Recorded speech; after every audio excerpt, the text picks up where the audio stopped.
Progress. Hello student, myself Ravindra Trivedi, mentor of IIT and JEE Advanced Topper, Uttarakhand and AIIMS topper. तो ये JEE advance का मैं solution डालने जा रहा हूँ।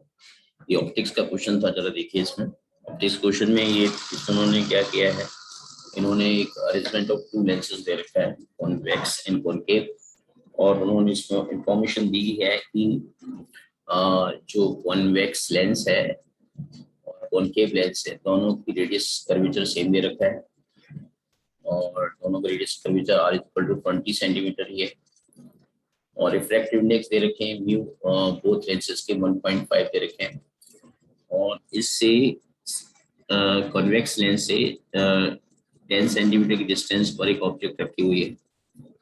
10 सेंटीमीटर ऑब्जेक्ट एक्सटेंडेड है, और इन दोनों के बीच का गैप भी आपका 10 सेंटीमीटर ही है।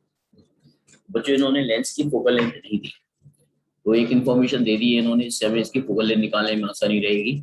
Radius of curvature and refractive index, तो हम लेंस मेकर फॉर्मूले का यूज करके दोनों लेंस की, ये लेंस 1 है, ये लेंस 2 है, दोनों ही लेंस की अलग अलग फोकल लेंथ निकाल लेते हैं। तो 1/f1 इज इक्वल टू हो जाएगा μ-1, ये हो जाएगा आपका 1/r, और माइनस ऑफ माइनस के 1/r। इसको जब हम सॉल्व करेंगे तो इससे f1 की जो वैल्यू आएगी, हमने साइन ऑलरेडी ले लिया है, तो f1 की वैल्यू +20 सेंटीमीटर आ जाएगी। ओके बच्चों, इस तरीके से जो सेकेंड लेंस होगा उसकी फोकल लेंथ हम निकाल सकते हैं। ये सेम रिजल्ट लगाएंगे, 1/μ-1, और ये होगा माइनस के 1/r, और माइनस ये प्लस में आएगा +r। इसकी फोकल लेंथ उतनी ही आएगी लेकिन नेगेटिव आएगी, तो f2 की जो वैल्यू आएगी वो -20 सेंटीमीटर आएगा। तो हमने दोनों की फोकल लेंथ निकाल ली लेंस मेकर फॉर्मूला को यूज करते हुए। अब देखिए, मेन क्वेश्चन में पूछा गया कि नेट मतलब टोटल मैग्निफिकेशन पूछा जा रहा है, क्या होगा। तो सबसे पहले तो हम लोग लेंस फॉर्मूला यूज कर लेते हैं, 1/b - 1/u = 1/f होता है। तो इसका सिंप्लीफाइड फॉर्म लिख लेते हैं, तो ये आएगा uf/u + f।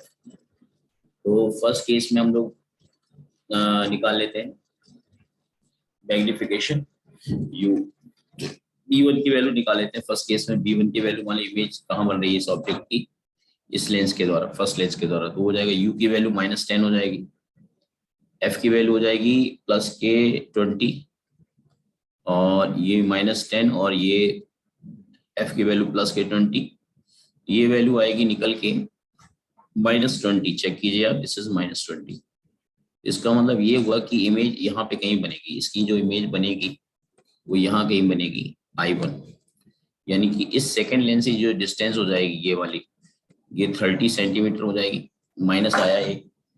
ओके, तो अब इसी तरह से अगर B2 निकाल लेते हैं सेकेंड लेंस के लिए, B2, तो B2 क्या होगा हमारा, B2 हो जाएगा आपका U2f2/U2 + f2।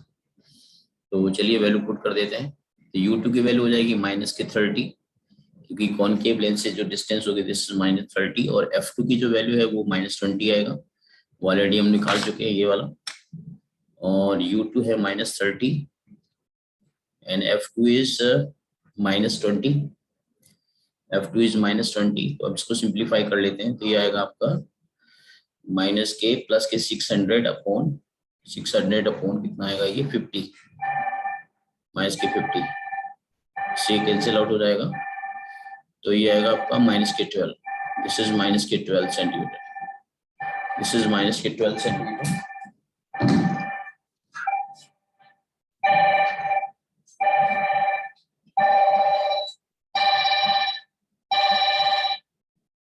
This is -20 centimetre. तो अब हमें मैग्निफिकेशन कंबाइंड का निकालना है, तो मैग्निफिकेशन कंबाइंड का क्या हो जाएगा, दोनों के इंडिविजुअल मैग्निफिकेशन का मल्टीप्लिकेशन होता है, वो इफेक्टिव मैग्निफिकेशन का कहलाता है। तो फर्स्ट केस में मैग्निफिकेशन हो जाएगा b1/u1 मल्टीप्लाइड बाई b2/u2। तो चलिए वैल्यू पुट करके देख लेते हैं।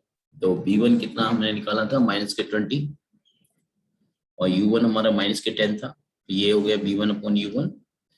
सेकेंड केस में b2 हमारा कितना आया, b2 हमारा आएगा -k12, b2 -k12 आया,